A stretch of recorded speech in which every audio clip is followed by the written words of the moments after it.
Wow. I mean, 10 years and you have all these accolades and people don't even get to see a smidgen of that. So I salute to you for pushing hard and just getting it done. So I gotta ask you, were your family and friends, were they supportive in the beginning? So my my siblings were supportive because none of us were supposed to be doing what we were doing. So I think that for us it was like we got each other.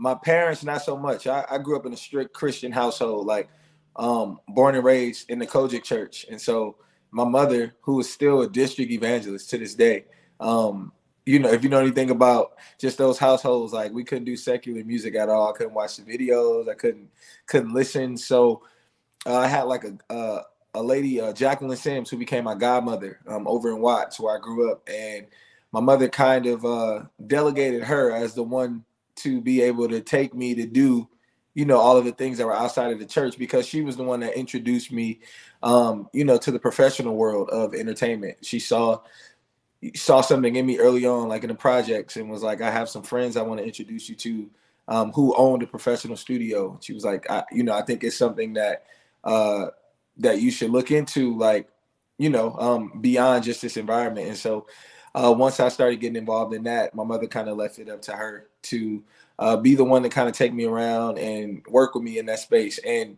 but now as an adult, like in the last couple of years, my mother, she's been able to like be really supportive of what I'm doing. She comes to my shows as often as she can, and so it's just really cool to be able to have her there, because she's a huge part of why I'm doing what I'm doing. So But do yeah, you think for most people, like the money and the stuff got to start rolling in for people to like feel like it's real and it's not like just some thing?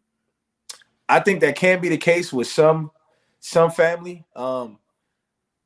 When it comes down to the church upbringing, especially Kojic, they don't care about that. It's more so like strict religious practices. And I think that that's the biggest thing that you're fighting against, the fact that we're told that we shouldn't be doing any of these things. So I think that that's all it was for my mother. Like, we've always been able to get the things that we need. So I think for her, it was just more so, she was very heavy in the church, like prominent figure in the church. So, she just wanted to stick to that.